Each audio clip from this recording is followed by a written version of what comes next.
Yeah. Welcome to yesterday. So glad you made it.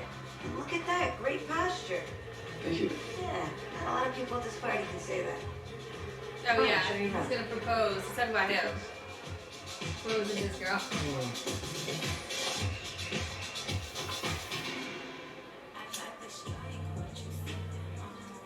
Why do you think this is happening to us?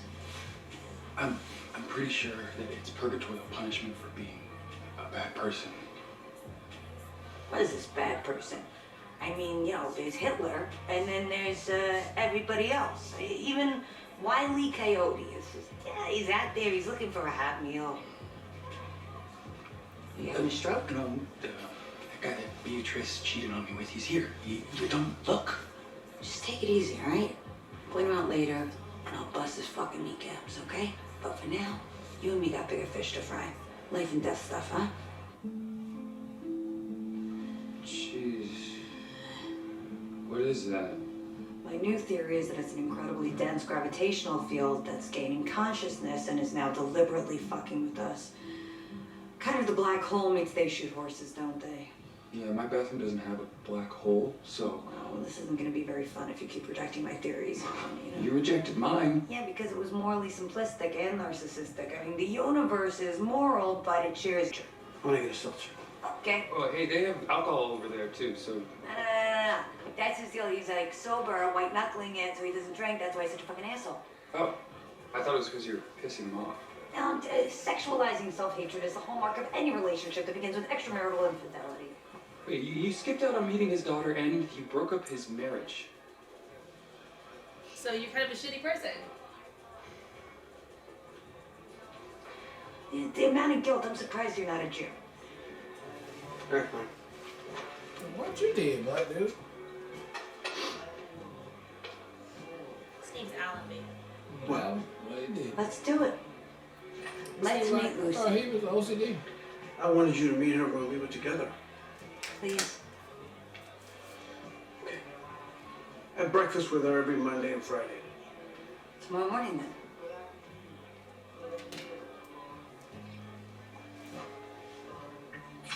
Thank you.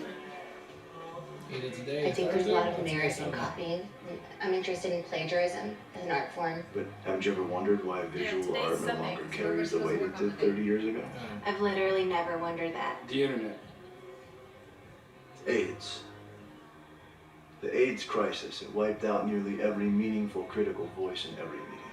So now, the artist's intention is buried in a sea of likes and thumbs up. But if the intention's still there, if it's clear enough, then it doesn't matter what the critic thinks. What are you, a collector? I don't really understand. My dad used to say that I don't have a single creative bone in my body. So we're talking about your dad now. I'm really into dads. I'm a dad. You want a refill? Yes, Dad. You keep that and I'll get another one.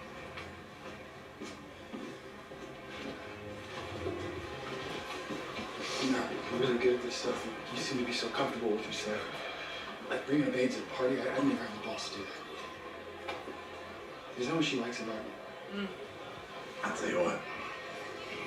If you would politely excuse yourself, I might be able to. Thank you. I'm not talking about her, I'm talking about my girlfriend.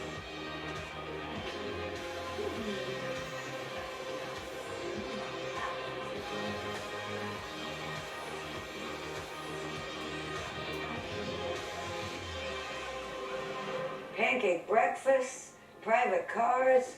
You know, all my mother gave me was a subway token and an eating disorder. You're a good dad. She's gonna be great. But you know, it's a tricky age. Oh, yeah. I was right about that age when life started making sense. And all I want to do is be left alone, hole up with books all day. Man, I still got Emily a new moon at Bruce's house. I think I should just go grab it and give it to her. Huh? It's late. How about we give it to her another time? Come on, man. I'd like to do it tonight. Oh, well, he's just setting himself up to die.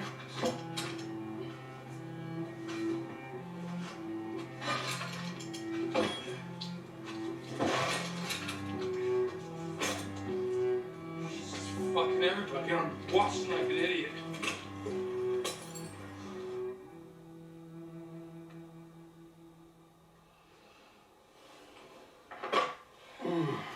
She is or he is?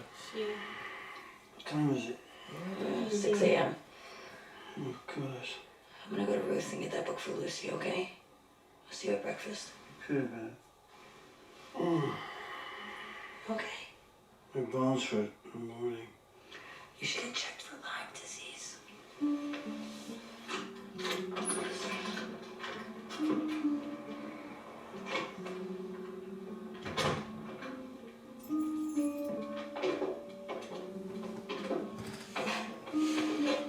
Stairs, you gotta be careful. That's what I was just thinking.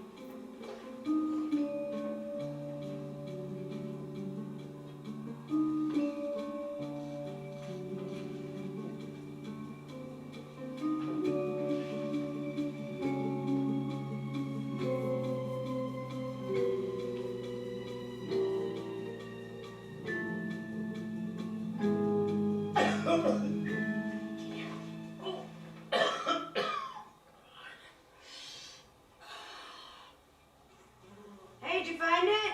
Yes! Way in the back of the armoire.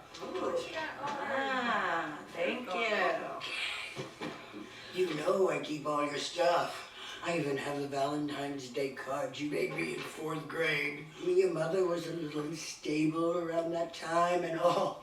I told her, I'm not trying to replace anyone. I'm just trying to be here for a little girl who could use a little help. It was the decent thing to do. Sure. Oh, did you lock the door behind you? Yes, I did. Hey, Ruth, if you were gonna die today, would you be ready for it? Like, would you feel at peace with your life? Yes and no. So how do you get to just yes? You don't. Think about it nowhere. That was episode 5 of Russian Doll. Getting even better, man. Getting good and good and good.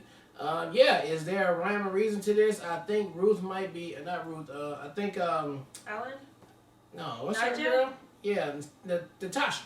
I think Tasha might be on to something right now. I think she got a point that, yeah, all these different universes where we die, but they stay the same. It could be something in their brain, because when we first met Ruth before, she was on point, right? She's psychologist on point, and yeah, she done died 15 times. But you don't know how long that stretches over the brain. And now she's just like that. She's not the same person she was, quote unquote, yesterday to Tasha, right? Because now she's starting to forget things and things like that. So that could be an interesting episode. I mean, an interesting point on there. Even with Nadja's not baby daddy, but ex-boyfriend. I mean, yeah, how many emotional roller coasters can he go on? And now his bones hurt when you get up in the morning. Things of that nature. And I think she might be on to something. She already found the Russian doll. She looked at it, right? We've seen it twice now. So that's a thing. But yeah, it's very, very, very good right now and interesting, intriguing for sure. With the mind game that they're playing, I hope they stick to landing on crafting something this brilliant, starting out already, to really have a satisfying ending of like why and what is going on. I would love to figure that out with them, and I just hope for the best for it. But right now, I'm having a lot of fun as we go. Can't wait to see another episode.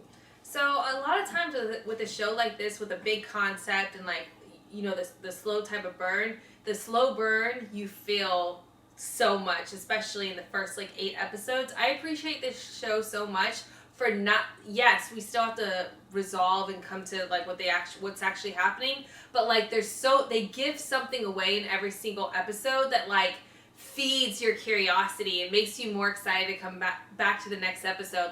They're not overextending the timeline as far as getting to what the reveal is. You get a nugget every episode, which I think makes this show, the series anyway, so enjoyable, because you can expect something to come out of every episode, which I think is just so satisfying for me.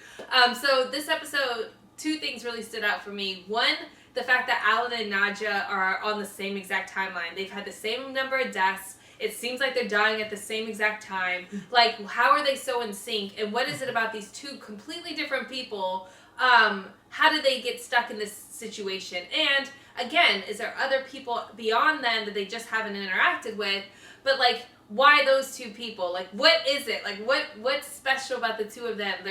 It's difficult to see where the coincidences are and like what ties them together. But that's hella intriguing to me that they're on the exact same timeline. I thought one would have been. I didn't expect that to happen, so that was really cool.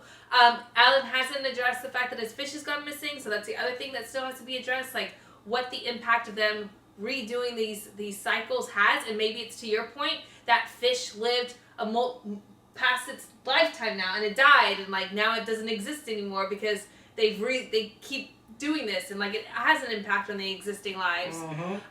Similarly to makes me think of Groundhog Day and how like if you look at the like how long he was actually in that one day, it was like 1,000 years. So like if you think about all those people having lived 1,000 years, they would no longer exist then. I don't know. It's really fascinating the thought that they're redoing their day over and over again, although it's not impacting them directly because they're in like the safe spot of like being protected and reliving the day, that it's having an impact though on the people around them that they spend the most time with. So I'm so fascinated with it, and I think it's so intriguing and so well written, and like I said, so satisfying that something comes out of every episode, and I absolutely can't wait for the next one. Yeah. All right, well, look, thank you guys again for watching another Real Talk reaction for Russian Doll, Season 1, Episode 5, and until next time.